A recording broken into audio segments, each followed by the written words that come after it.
Friends, Jio for GS में आपका स्वागत है। देखिए, हमारा 1 फरवरी को हमारे भारत के निर्मला सीतारमण जी जो कि वित्त मंत्री हैं, हमारे देश का जो है बजट लेकर आई हैं और ये बजट जो है बहुत बेस्ट माना जा रहा है। जितने भी विश्लेषक हैं ये सभी के द्वारा ये कहा जा रहा है ये जो बजट है जो बहुत जो अच्छा बनाया गया है, यानी ये बहुत ही देश को एक बहुत अलग दिशा देने का काम करेगा और जो है रोजगार को ही बढ़ाएगा, आपको एक प्रोग्रेसिव डायरेक्शन में ले जाएगा। यानी ये हमारा जो है ये आया है 2022-23 का बजट 1 फरवरी को आया था। भारत के जो हमारे निर्मला सीतारमण जी जो है लेकर के आई हैं। देखिए, हम जो है आज आपको पढ़ाने जाते हैं, बताने जा रहे हैं कि बजट है क्या और इस बजट में क्या क्या किया गया है। तो सबसे पहले हम समझते हैं कि बजट होता क्या है। देखिए हम लोग ये बजट जो है ना, हम लोग गाँव में घर में भी यूज करते हैं कि हम लोग बोलचाल में यूज कर देते हैं कि हमारा बजट नहीं, हम ये नहीं खरीद सकते हैं। यानी एक्चुअली हम लोग घर में ही बोलते हैं बजट। तो जो हमारे का अपना बजट होता है वही सरकार का भी बजट है। यानी सरकार का कोई दूसरा बजट नहीं होता है, जो हम लोग का बजट है उसके होता है सरकार का बजट। देखिए, पहले हम समझ लेते हैं बजट होता क्या है। देखिए, पैसे का आना और पैसे का जाना यही कहलाता है बजट। तो बजट आप समझ चुके हैं। बजट क्या होता है? पैसा कहाँ से आ रहा है और पैसा कहाँ जा रहा है, यही कहलाता है बजट। एक बात पूछते हैं आपसे, अगर हम आपसे कहें कि आपके घर में पैसा कहाँ से आता है, पहले हम आपका बजट जानना चाहते हैं। तो बजट यही होता है कि पैसा कहाँ से आएगा, पैसा कहाँ जाएगा। तो आप जरा ध्यान देकर सोचिए कि आपके घर में पैसा कहाँ से आता है। तो आप अगर बहुत ध्यान बारीकी से देखिएगा तो आपको पता चलाएगा कि आपके घर में पैसा आता है खेती से। आपके पिताजी किसान है तो खेती से आता है पैसा। या आपके घर में जो है गाय भैंस पालता है तो हो सकता है कि उसका दूध बेच करके आपको इससे पैसा मिलता हो। या ये भी हो सकता है कि आपके पिताजी कोई और भी बिजनेस करते होंगे, जैसे दुकान है, कोई और भी कुछ हो सकता है, या फैक्ट्री है आपका, या तो बस चलता है या गाड़ी चलता है। ये सबसे आपको बस पैसा मिल सकता है। तो ओवरऑल हमने आइडिया लगाया कि पैसा कहाँ से आ सकता है। तो आपके घर में कहाँ से पैसा आ रहा था? एक तो हमारा खेत से, एक हमारा गाय भैंस से, दूसरा हमारा कौन सा, ये हमारा घर में कोई नौकरी करने उससे आएगा, या कोई ट्रक चलता है या कोई गाड़ी चलता है उससे पैसा आएगा। तो ये सब हमारे घर में पैसे आए। अब एक बात बताते हैं, तो क्या आया है पैसा तो सब आपके घर में रह जाएगा, आप इसको खर्च कीजिएगा ना जी। तो इसी पैसे को आप क्या कीजिएगा? खर्च कीजिएगा। तो यानी कि ये पैसा कहीं नहीं जाएगा। यानी आप क्या लगता है कि आप पूरा पैसा कल लेके आ रहे हैं तो सब घर रखिएगा, दौरी में भर के चलिए हम इस पर सुतेंगे? नहीं, आप इसको तो खर्च करना ही पड़ता है। तो कहीं ना कहीं ये पैसा समझ जाता है। देखिए, अब जो पैसा आया है ये कहीं ना कहीं पैसा जाएगा। तो पैसा आपके घर से कहाँ जाता है?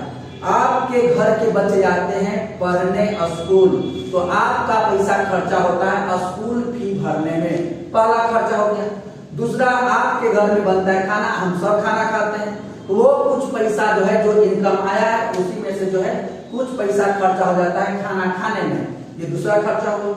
और कौन खर्चा हो सकता है? हम लोग का बनता है घर मकान, उसमें कुछ पैसा खर्चा हो जाता है।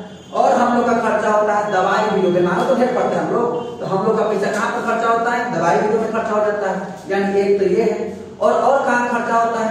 हम लोग का जो एक खर्चा होता है, मान लीजिए इंजीनियरिंग करने गया, कोई मेडिकल करने गया, वहां पर खर्चा होता है। यानी हमने देखा कि पैसा हमारे घर में कहाँ से आया और कहाँ गया, और यही कहलाता है आपके घर का बजट या हमारे घर का बजट। यही है, पैसे कहाँ से आ रहे हैं, पैसे कहाँ जा रहे हैं। एक बात बताते हैं, अगर आपके घर में पैसे ज्यादा आ रहे हैं और कम घर से जा रहे हैं, खर्चा कम है, तो आपके अकाउंट में कुछ ना कुछ पैसा बच जाएगा।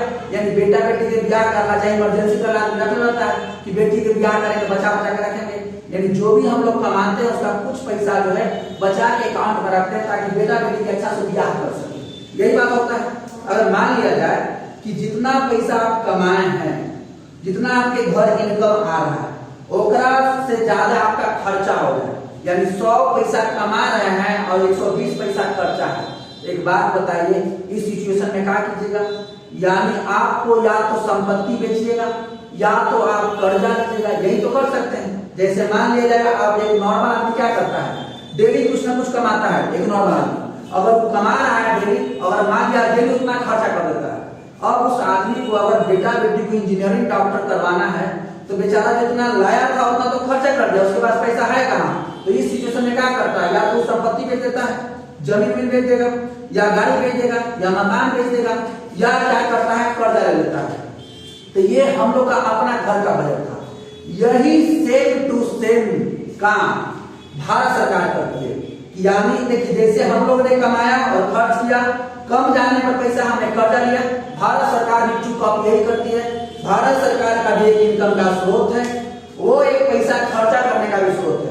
तो हम आज देखने जा रहे हैं जो भारत के वित्त मंत्री निर्मला सीतारमण जी जो है बजट जो 2022-23 का लाई है, उसमें ये बताई है कि कहां से इस साल पैसा आएगा और ये पैसा कहां कहां खर्चा किया जाएगा।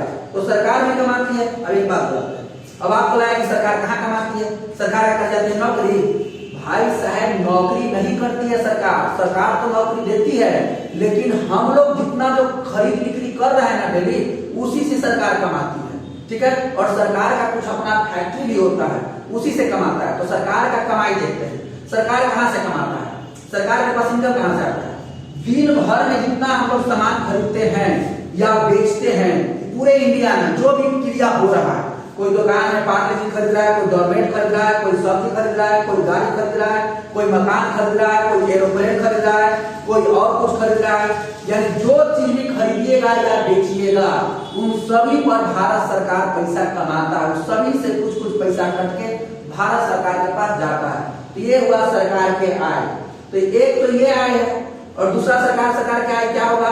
दूसरा होगा सरकार की भी कुछ कुछ होती है कंपनियां, उससे सरकार कमाती है। ठीक है। सरकार में नौकरी नहीं कर जाता, ध्यान रखिएगा। और तीसरा, अगर सरकार के पास पैसा कमता है तो सरकार भी लेता है कर्ज, और अगर फिर भी नहीं पूर्ति खाया तो सरकार भेज देती है जमीन, यानी कुछ न कुछ तो संपत्ति भेज देगी। यानी इसी को हम लोग कहते हैं कि प्राइवेटाइजेशन। न सुनते हैं कि रेलवे बेच दिया गया, प्राइवेट कर दिया गया। तो रेलवे का प्राइवेट क्यों किया गया? क्योंकि सरकार को जो खर्चा था उतना से जो है पूर्ति नहीं खा रहा था, उतना इनकम नहीं आ रहा था, तो सरकार ने बेच दिया संपत्ति उतना का। कोई आपत्ति है? तो सरकार का इनकम कहां से आ रहा था? सरकार का इनकम आया, हम लोग जितना दिन भर में कुछ ना कुछ खरीद रहे हैं पब्लिक। दूसरा, सरकार जो है और कहां से कमाती है? सरकार की बहुत सारी कंपनियां होती है, उससे कमाती है। सरकार के पैसा कमेगा तो सबसे बड़ा काम क्या करती है? आरबीआई सुधार लेती है, कर्ज लेती है। जब बहुत और ज्यादा कमता है, संपत्ति बेच देगी, जैसे रेलवे बेच दिया, इसी को हम लोग कहते हैं प्राइवेटाइजेशन। तो सरकार का इनकम देख ली, तो सरकार को भी तो खर्चा करना होता है। एक बात बताइए, सरकार की बेटी क्या है? तो पैसा रखेगा? सरकार की बेटी नहीं जाना, सरकार पैसा नहीं बचाती है। हम लोग गांव में क्या करते हैं, हम लोग कमाते हैं और कुछ कुछ पैसा अकाउंट में रख रखते हैं, जितना कमाते हैं उससे कम ही खर्चा करते हैं, और कुछ कुछ बचा के अकाउंट में रखते हैं ताकि बेटा बेटी के ब्याह में काम आएगा, इमरजेंसी में काम आएगा। तो एक बात बताइए, ये तो हमारे घर का काम, तो क्या सरकार को बेटा बेटी ब्याहना है? एक को बेटा बेटी ब्याहना नहीं है। तो सरकार इसीलिए जितना पैसा कमाती है उस सब के सब खर्चा कर देती है। कोई आपत्ति? देखिए, सरकार ऐसा मानती है कि 100 पैसा हम कमाएंगे और 100 पैसा जो है खर्च कर देंगे। ठीक है। तो चलिए देखते हैं सरकार का इनकम कहां से आता है और सरकार का खर्च कहां होता है। यही कहलाता है बजट। इस बार का जो बजट 2022-23 आया है, इसमें यही बात बताया गया है कि भारत सरकार को कहां से कितना पैसा आएगा और कहां पैसा ये खर्च किया जाएगा, यही है बजट। ठीक है। तो देखिए, बजट का होता है 2 हिस्सा, एक कहलाता है बजटीय अनुमान और दूसरा कहलाता है बजटीय प्रावधान। बजटीय अनुमान का होता है 2 हिस्सा, कहा जाता है पैसा कहां से आता है, यानी पैसा कहां से आएगा सरकार को, और दूसरा पैसा कहां जाता है, भारत सरकार कहां पैसा खर्चा करेगी, यही कहलाता है दूसरा। यानी सरकार ऐसा मानती है, यानी पैसा कहां से आएगा उसी को कहते हैं बजटीय आय या सार्वजनिक आय। तो सरकार को कहां कितना पैसा आय होगा। दूसरा है कौन सा? पैसा कहां जाता है, इसे हम लोग कहते हैं बजटीय व्यय या सार्वजनिक व्यय। तो देखिए, सरकार ऐसा मानती है कि 100 पैसा हम कमाएंगे और 100 पैसा खर्च कर देंगे, क्योंकि सरकार को कोई भी बेटी बेटा ब्याहना नहीं है, सरकार एक भी पैसा बचाकर नहीं रखती है। ठीक है। तो अब देखते हैं कि ये 100 पैसा सरकार कहां से कमाती है। ये 100 पैसा में सरकार जो है राजस्व आय के रूप में कमाती है 63 पैसा। 100 पैसा में जो है राजस्व के रूप में 63 पैसा कमाती है, जबकि बच गया 100 में से 63 आएगा तो बचेगा कितना? 37 पैसा, यानी बाकी जो है पूंजीगत आय के रूप में कमाती है। तो सरकार का इनकम का 2 स्रोत है, एक राजस्व आय और एक है पूंजीगत आय। सरकार का इनकम का कितना स्रोत? 2 स्रोत, एक राजस्व आय और एक पूंजीगत आय। राजस्व आय के रूप में सरकार कमाती है 63 पैसा, जबकि पूंजीगत आय के रूप में कमाती है 37 पैसा। दोनों के जोड़ देंगे तो आता है 100 पैसा। अब देखते हैं कि पूंजीगत आय होता क्या है और राजस्व आय होता क्या है। देखिए, राजस्व आय पूंजीगत आय समझते हैं, वैसा आय जो संपत्ति को बेचने से आता है या कर्जा लेने से आता हो उसे कहते हैं पूंजीगत आय। तो पूंजीगत आय किसे कहते हैं? वैसा आय जो संपत्ति बेचने से या कर्जा लेने से मिले उसे कहते हैं कौन सा? पूंजीगत आय। तो भारत सरकार जो है 37 पैसा में जो है 37 पैसा जो इस बार 37 पैसा राजस्व आय क्या होता है? देखिए राजस्व आय वैसा आय होता है जो सरकार को डेली मिलता है, बार बार प्राप्त होता है, उसे कहते हैं राजस्व आय। तो सरकार का मेन आय होता है राजस्व आय, यानी ये है 63 पैसा। तो हमने क्या बताया पूंजीगत आय में? वैसा आय जो संपत्ति बेचने से आए या तो कर लेने से आए उसे पूंजीगत आय कहते हैं। और ये है राजस्व आय, वैसा आय जो सरकार को जो है यानी राजस्व आय टैक्स से आय उसे कहते हैं राजस्व आय। ठीक है, एक बात कह सकते हैं इन दोनों में से बेहतर कौन है? अगर आप ही के घर की बात करें तो आपके लिए बेहतर कौन होगा? संपत्ति बेच के इनकम आए वो वाला कि जो डेली कुछ ना कुछ 200-400 कमाए वो वाला? तो बढ़िया कौन होता है? जो डेली कमाते हैं वो वाला। तो सरकार के लिए बढ़िया कौन है? ये वाला राजस्व आय। ये वाला खराब है नहीं, या तो पूंजी या संपत्ति बेच रहा है या तो कर्जा ले रहा है, यानी ये वाला आय खराब माना जाता है। ठीक है, तो भारत सरकार इस 2022 से 23 में 63 पैसा राजस्व आय के रूप में कमाएगी, जबकि पूंजीगत आय के रूप में कितना कमाएगी? 37 पैसा। देखिए नेक्स्ट देखते हैं, राजस्व आय का भी होता है 2 हिस्सा, एक कहलाता है आयकर और दूसरा कहलाता है गैर कर राजस्व आय। आयकर के रूप में जितना यानी 63 पैसा में 58 पैसा आयकर के रूप में कमाएगा, जबकि गैर कर राजस्व आय के रूप में कितना कमाएगा? 5 पैसा। तो 58 5 कितना हो गया? 63। यानी देखिए आयकर क्या होता है? वैसा कर जो टैक्स से मिलता है उसे कहते हैं हम लोग कौन सा? आयकर। ठीक है, आयकर होता है। ठीक है, यानी टैक्स कर सॉरी कर आय होता है, यानी कर आय यानी टैक्स इनकम। ये हमारा कौन सा? कर आय। ठीक है, नेक्स्ट ये हमारा कौन सा है? कर आय। ये है हमारा कौन सा? कर आय।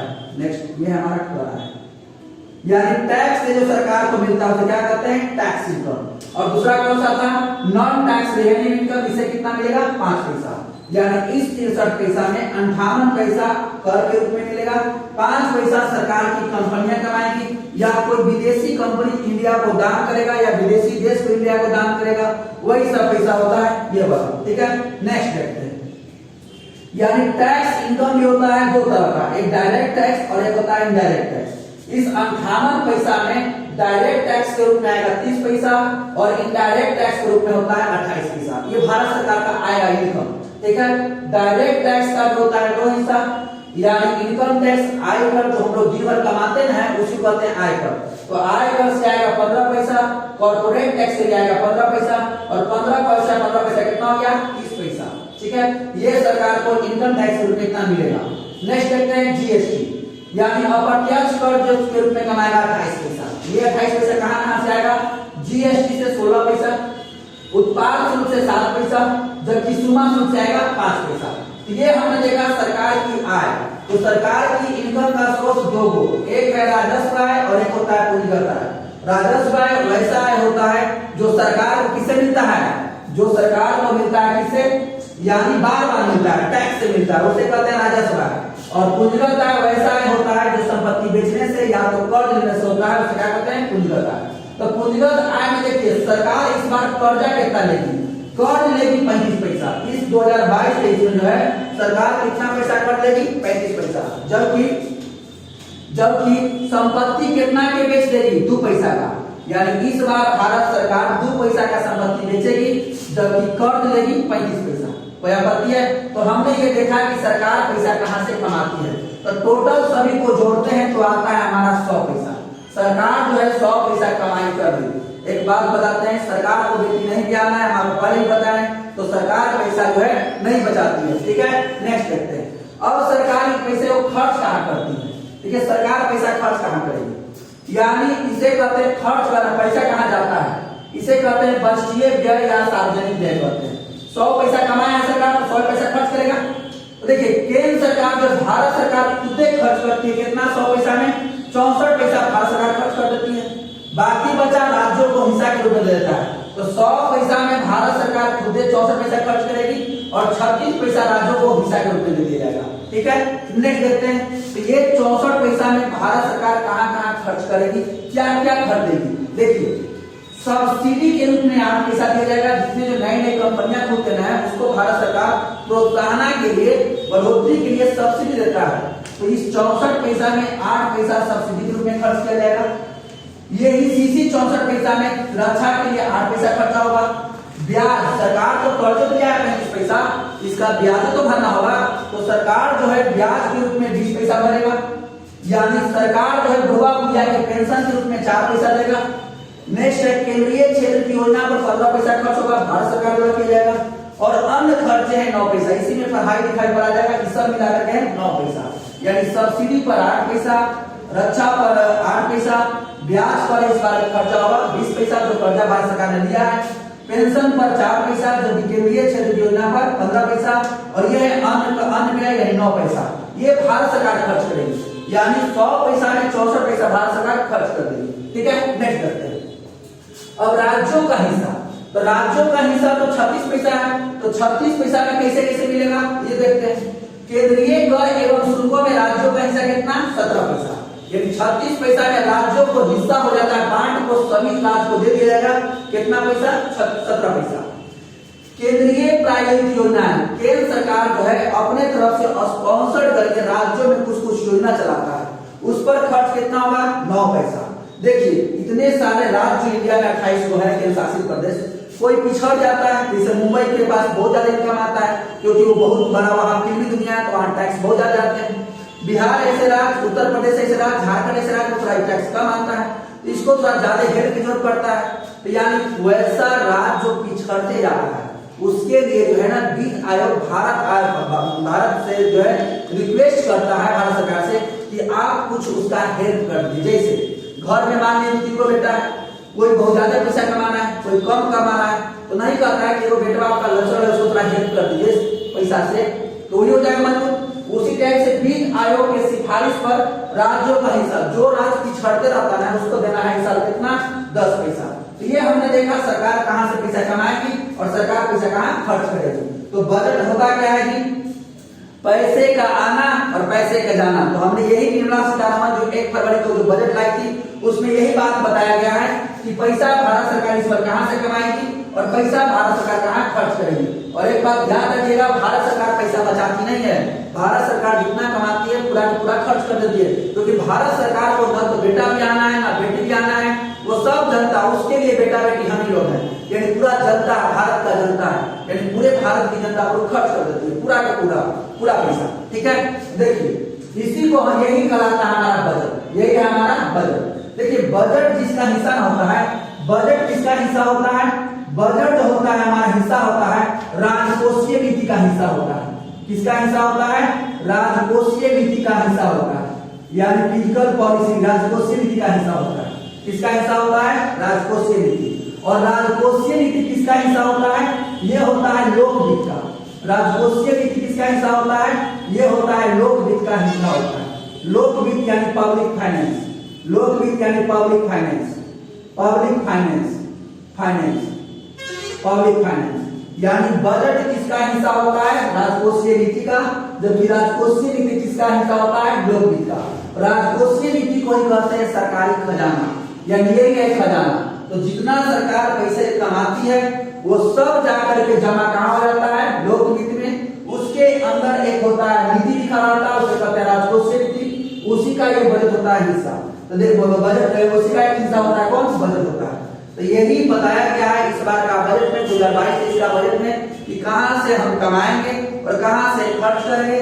तो भारत सरकार देखिए करती क्या है, जैसे हम लोग गांव में करते क्या है कि पहले इनकम करते हैं और उसके अनुसार ये तय करते हैं कि कितना खर्च करेंगे, और उसी में से कुछ कुछ पैसे बचा के रखते हैं बीमारी के लिए, आगे फ्यूचर के लिए, ताकि कुछ दिक्कत हो तो खर्चा करें। लेकिन भारत सरकार ऐसा नहीं करती, भारत सरकार उल्टा करती है। पहले कहते हैं कि खर्चा कितना है बताओ, मान लो कोई कहा कि खर्चा है 100 पैसा, अब सरकार उसी के हिसाब से इनकम जोड़ती है। मान लो खर्चा तो बता दिया 100 पैसा, अब भारत सरकार का इनकम आ रहा है मान लो कितना पैसा आ रहा था, 64-63 पैसा आ रहा था, कितना पैसा आ रहा था, 63 पैसा आ रहा था। तो बाकी पैसा कहां से आएगा, तो बाकी पैसा सरकार ने क्या किया, या तो कर्ज ले लिया या तो संपत्ति उड़ा दिया। हम लोग भी गाँव में यही करते हैं, अगर मान लो जितना इनकम आ रहा है और अगर उससे ज्यादा खर्चा है, बहन के ब्याह है, बेटी के ब्याह है, तो क्या करते हैं, इनकम से ज्यादा खर्चा हो गया, संपत्ति बेच देते हैं, न होता है तो कर्जा ले लेते हैं। यही करती है भारत सरकार की। कोई आपत्ति है? तो भारत सरकार जितना पैसा कमाती है वो पूरा का पूरा खर्च कर देती है और यही कराता है हमारा बजट। तो बजट किसका हिस्सा होता है? राजकोषीय नीति का, जिसे हम लोग कहते हैं सरकारी खजाना। और वो सरकारी खजाना किसके अंदर में आता है? वो होता है लोक वित्त का, और लोक वित्त का मालिक कौन होता है? भारत का वित्त मंत्री। और भारत के वित्त मंत्री कौन है इस बार? यानी भारत के वित्त मंत्री है निर्मला सीतारमण जी, और यही उनका है जो है इसका मालिक है। कोई आपत्ति है? तो आज हमने आपसे डिस्कस किया क्या, यानी लोक वित्त, पब्लिक फाइनेंस यानी बजट। चलिए आज इतना ही, बाकी नेक्स्ट क्लास में, तब तक के लिए धन्यवाद, थैंक यू वेरी मच। ठीक है, नेक्स्ट, चलिए आज इतना ही है, नेक्स्ट क्लास में।